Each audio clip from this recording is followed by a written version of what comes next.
As redes sociais, com certeza, seriam um grande diferencial para a gente estar pensando em estratégia de marketing, né? Então, assim, esse jovem, ele consome, né, redes sociais muito mais do que as mídias tradicionais. Então, por exemplo, cada vez mais ele está assistindo menos televisão, está escutando muito menos rádio, está se preocupando cada vez menos com questões relacionadas com essas mídias que a gente chama de tradicionais e está investindo quase todo o seu tempo na internet. Facebook, minha primeira página de procura. Se lá não consigo informação, eu vou pro WhatsApp e começo a perguntar nos grupos se estão sabendo de alguma coisa.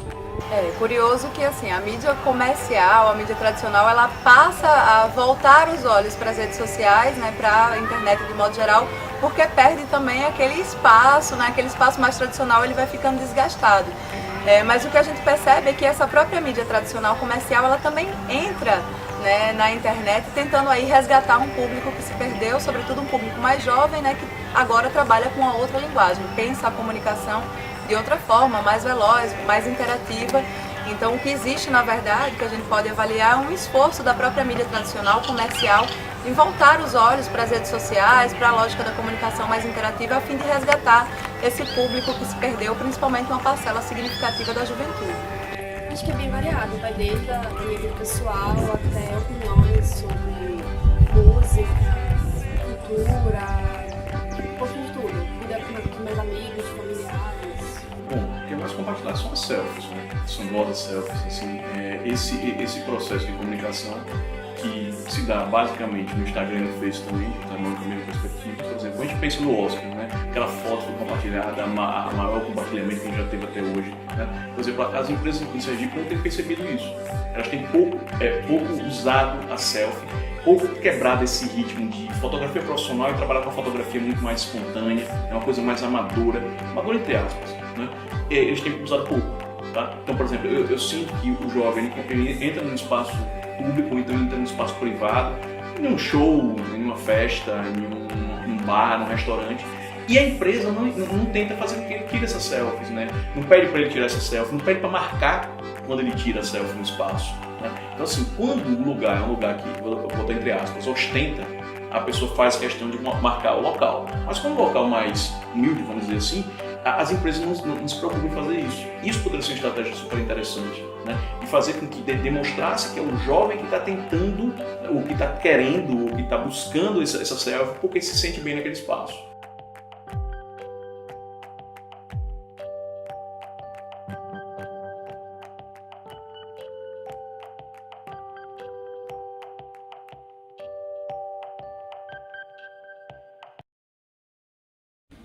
Acho que procuro muito por novidades e coisas do gênero.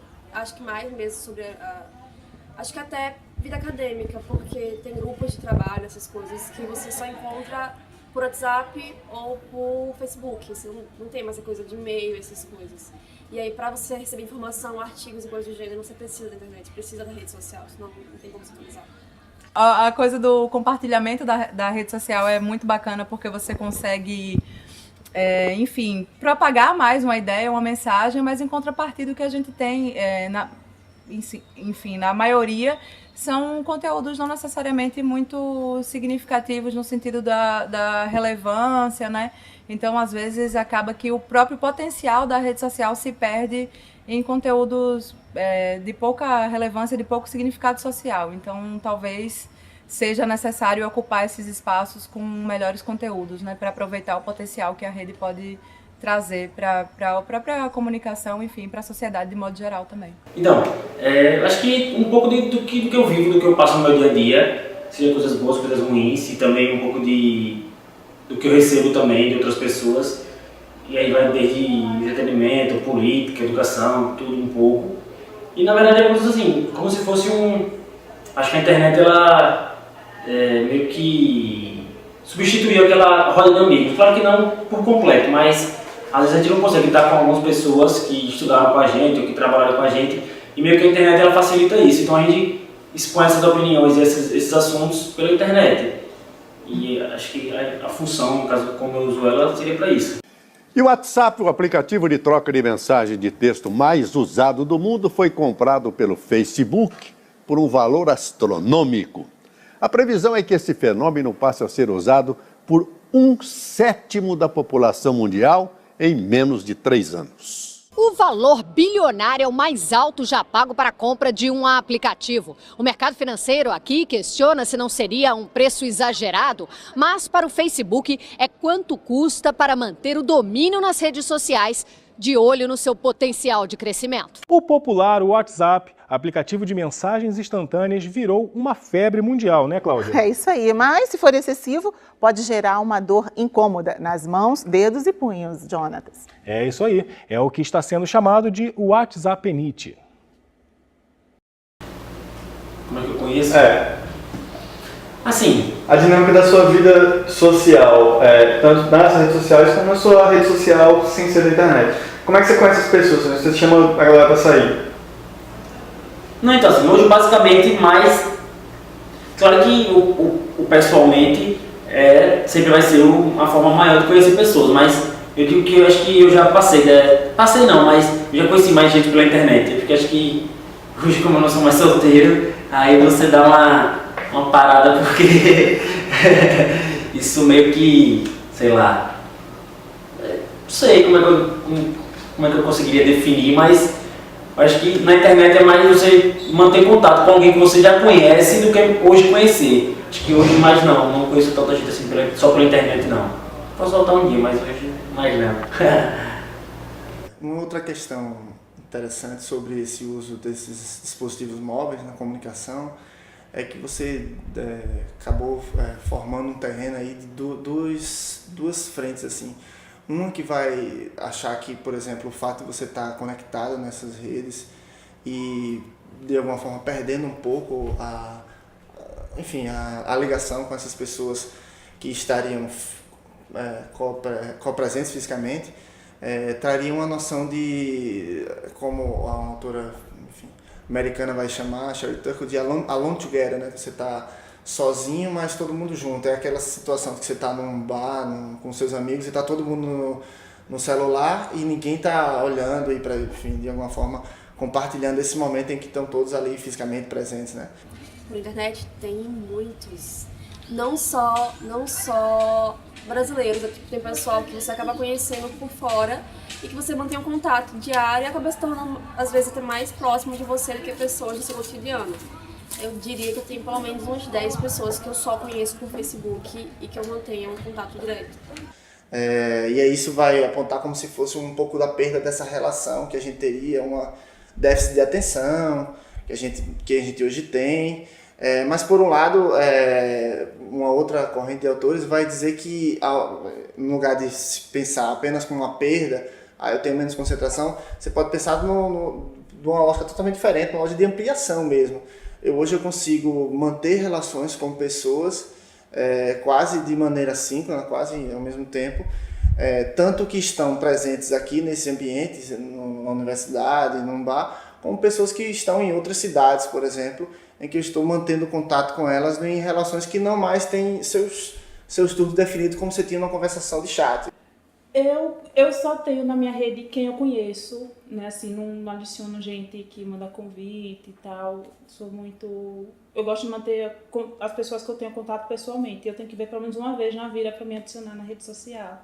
Então, são pessoas muito parecidas comigo, então é mais de conversa, ou um vídeo ou outro que sempre se espalha na rede, que mandam pra mim.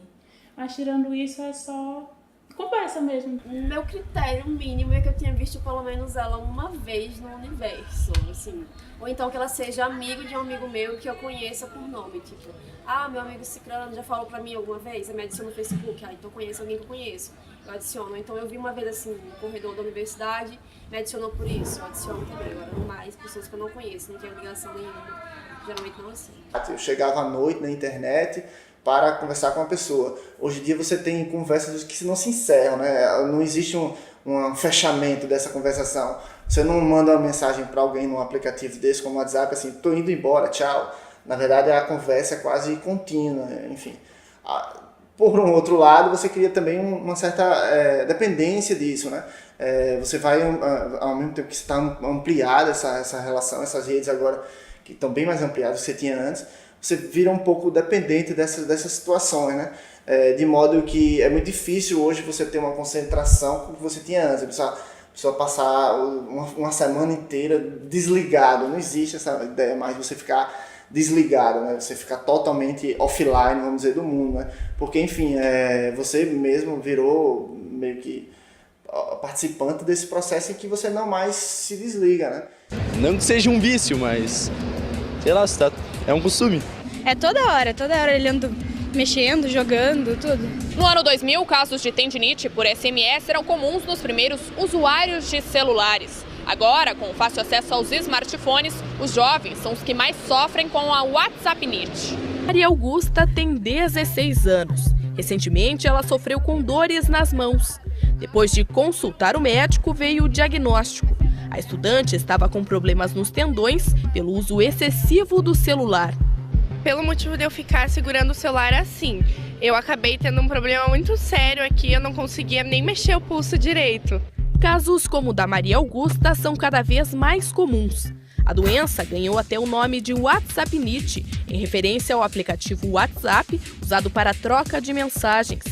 Mesmo sabendo dos riscos, a maioria nem pensa em deixar o celular de lado. A WhatsAppnite é caracterizada por fortes dores nas mãos, polegares e punhos. Geralmente, ela acontece em pessoas que passam horas no celular. O movimento repetitivo da digitação sobrecarrega os tendões e causa as dores. A solução é evitar os aparelhos em excesso.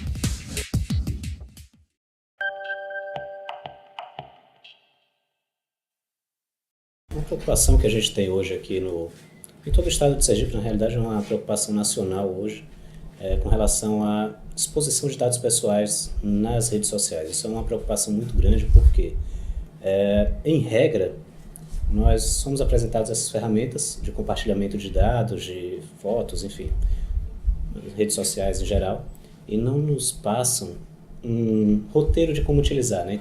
Tem coisas que eu desisto de compartilhar justamente por causa disso.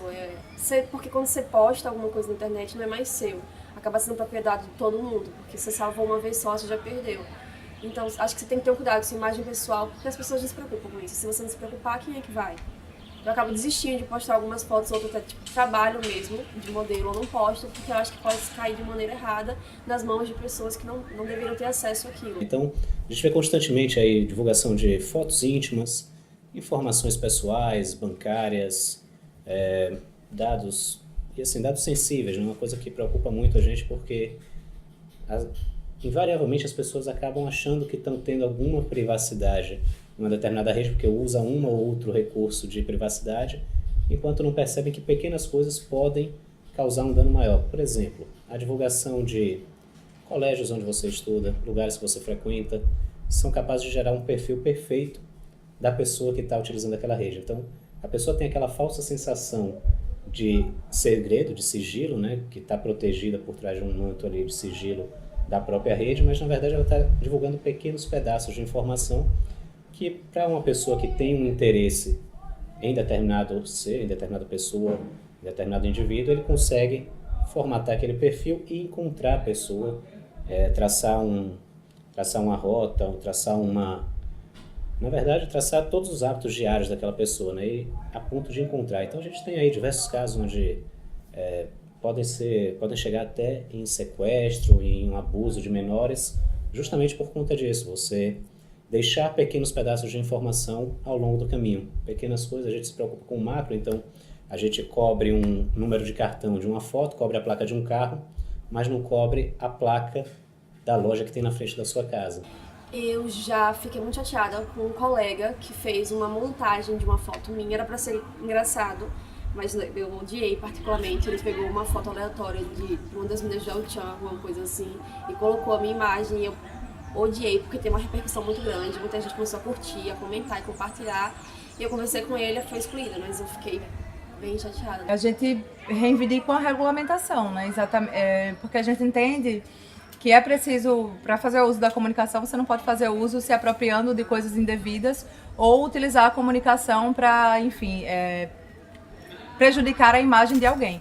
Infelizmente, a ausência de uma regulamentação, a ausência de uma perspectiva, né, que possa ter diretrizes sobre o uso desses mecanismos, sobre o uso das novas redes, também implica um pouco nessa enfim, uma total desregulamentação e aí para o bem ou para o mal, né? Então, ficamos à mercê de modo geral, né? Inclusive informações falsas veiculadas e uma série de outras coisas que dizem respeito, inclusive, ao direito privado, né? Ao direito individual, que também são feridos dentro desse processo. Na realidade, a gente tem essa falsa sensação de anonimato, né? Mas para a legislação brasileira isso é muito tranquilo, a gente já tem ferramentas suficientes para identificar as pessoas que estão realizando determinadas condutas na internet. A gente hoje tem 2 legislações básicas sobre a internet no Brasil, uma civil, que é o Marco Civil da Internet, e a outra criminal, que é a chamada Lei Carolina Dickmann, mas é a Lei de Crimes Cibernéticos, né? A gente vai para o nome global, mas é a Lei de Crimes Cibernéticos também que vai tipificar a invasão de computadores. Então, com essas 2 leis, a gente já tem ferramenta suficiente, e com todo o arcabouço jurídico que a gente tem anteriormente, de Código Civil, tudo, a gente já consegue identificar e consegue tentar acabar com esse anonimato da internet. Então a gente tem hoje como saber de onde começa um boato no WhatsApp, quem criou aquele perfil falso em uma determinada rede social, no Facebook, no Google+.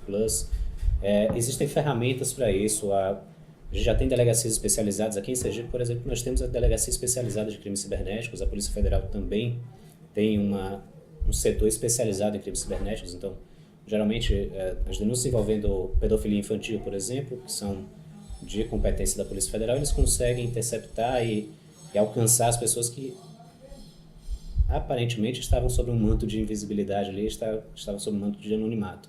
Mas a gente consegue, hoje a gente já tem responsabilização, inclusive em grupos de WhatsApp. A troca de informações em grupos já consegue ser penalizada, consegue ser individualizada a conduta de cada um ali. A gente sabe quem está divulgando, de onde partiu, e a gente consegue fazer toda a cadeia. Não é uma coisa fácil, não é uma coisa rápida, mas a gente consegue traçar o passo a passo contrário, né? Da onde chegou aquela informação indevida, a gente consegue ir voltando até a fonte, a origem daquelas informações. É possível hoje com toda a nossa legislação.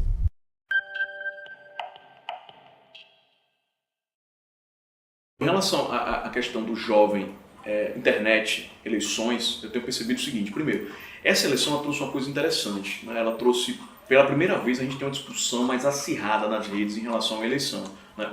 Talvez pela própria magnitude da eleição, sua eleição nacional e ter esse viés, né, tão impactante, vamos dizer assim. O jovem ele tem adentrado muito nessa discussão, ele tem participado, ele tem lido, né, e tem comentado. Eu acho que isso é um ponto importante. Ele tem compartilhado muita informação. Eu estou assistindo a discussão muito visual, né? Está se brincando muito com ironias, com piadas, e eu acho que isso é muito bacana. Eu acho que nesse ponto é interessante. Depende do que a própria regulamentação sobre a questão da campanha eleitoral nas redes sociais é bastante falha. Então, as pessoas, inclusive, tinham dúvidas do que era permitido, do que não era permitido, até quando era permitido, quando é considerado algo que fere ali o que prevê o regulamento. Nessa discussão agora das eleições, ele tem usado muito o WhatsApp para expor a sua opinião, né? Isso tem gerado vários conflitos, né? A gente sente estudantes da universidade assim, debatendo, levando bottom para a sala de aula. Então, a coisa está saindo das redes e está entrando num processo, digamos assim, offline. Né? Então, assim, nesse ponto, eu acho que foi bem interessante essa discussão nas redes. O que muda substancialmente é que você tinha os meios, eles são, como as pessoas mesmo falam, são tradicionais, né? O Jornal Nacional não surgiu hoje, são jornais, são programas, são veículos de informação, alguns, principalmente os impressos, são centenários, né?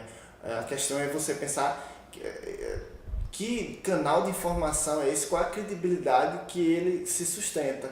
Se é, por exemplo, um site que você, a primeira vez que você tem notícia a partir de uma notícia, de um link que alguém da sua rede social compartilha, a tendência é que você confie, seja menos confiável.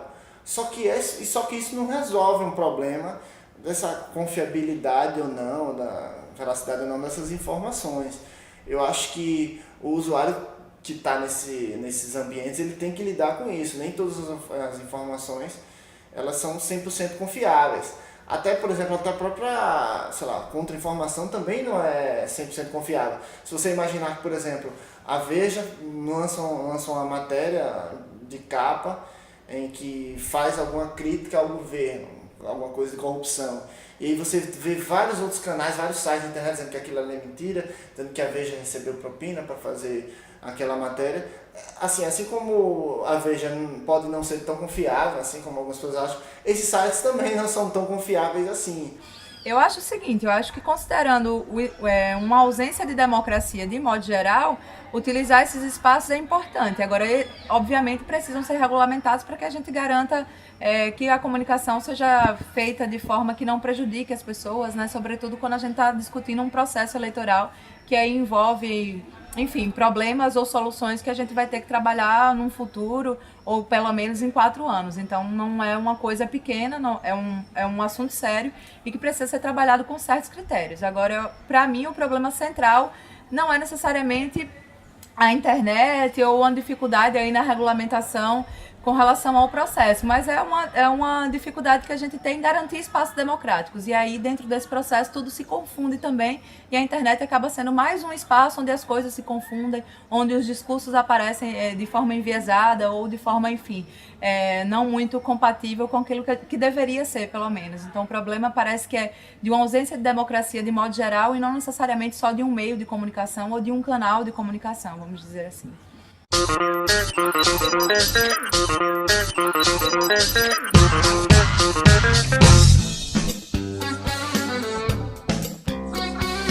Você já tem um WhatsApp no seu celular? Então me adicione aí. Você sabe, nossa campanha já está nas redes sociais e agora também aqui no WhatsApp. É só você mandar uma mensagem para mim para a gente começar essa interação. Assim você pode contribuir, tirar suas dúvidas e fazer sugestões. Aqui nós vamos trocar ideias sobre o nosso programa de governo. Além disso, você vai ficar sabendo da nossa agenda e receber muito conteúdo legal. Jingles, ringtones, games, vídeos e muito mais. Tá esperando o quê? Me adicione aí. Oi, pessoal desse grupo de WhatsApp. Chegamos na reta final e estamos a pouquíssimos dias de poder mudar de verdade o Brasil. E é claro que eles estão assustados. Então, nessa hora, vai vir a pancadaria, vão vir as ofensas, as calúnias. E eu convido você para acessar aeciodeverdade.com sempre que você tiver qualquer dúvida sobre qualquer tema. Vamos rebater as mentiras com a verdade. E eu peço a vocês que distribuam esse vídeo para todos os grupos de WhatsApp com os quais você tenha relação. Oi, pessoal, eu estou aqui no hotel me sentindo muito bem e pronta para mais um dia de luta.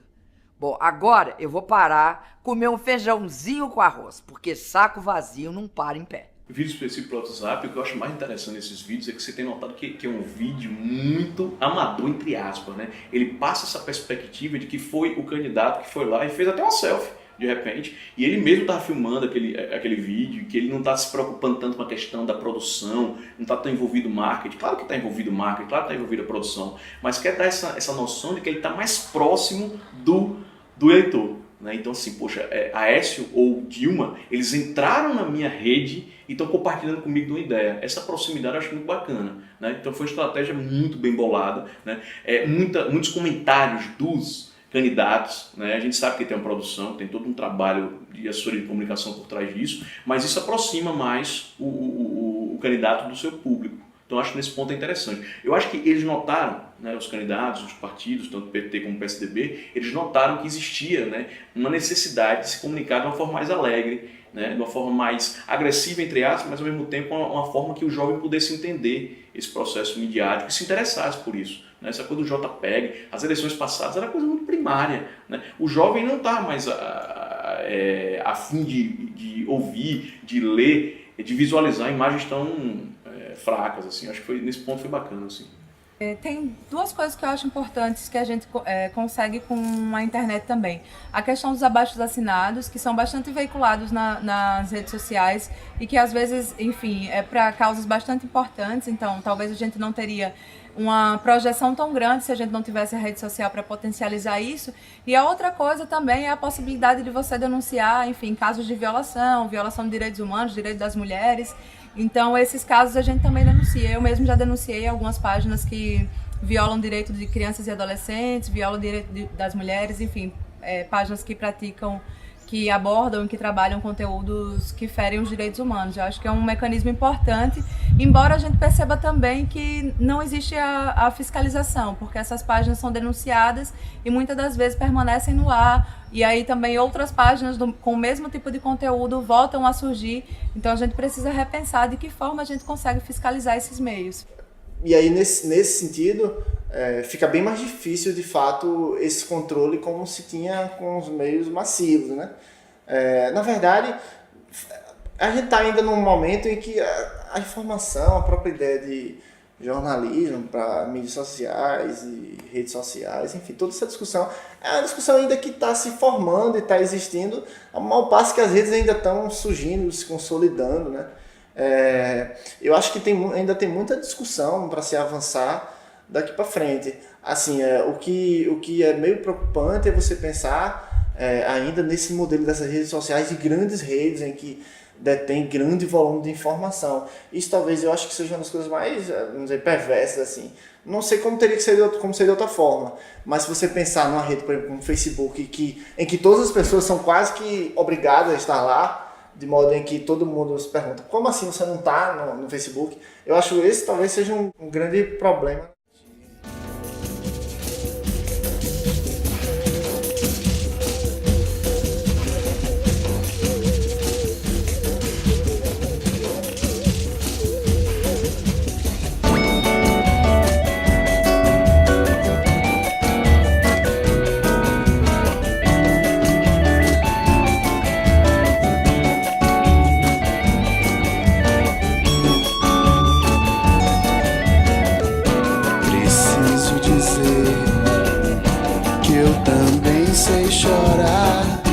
Posso até fazer chover, posso fazer chover. Quem vai ficar, quem vai ficar, quem vai ficar, quem vai ficar.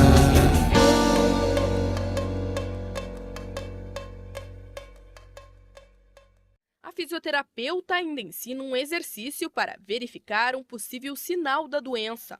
O polegar é flexionado na palma da mão, os dedos sobre ele, e aí realiza-se um desvio, tá? Ulnar do punho. Então a dor é referida na passagem do tendão, né? Muitas vezes a pessoa nem consegue realizar esse movimento, né? Dependendo da gravidade dessa inflamação. Vou te passar um exercício que a gente aprendeu com uma médica, é assim, você abre a mão, aí faz assim, fecha, e daí faz assim. Assim? Isso, assim, dobra assim. Sente alguma dor aqui, nessa região? Aqui, ó. Isso. É bem aí. E é sempre bom procurar um médico para fazer o tratamento adequado.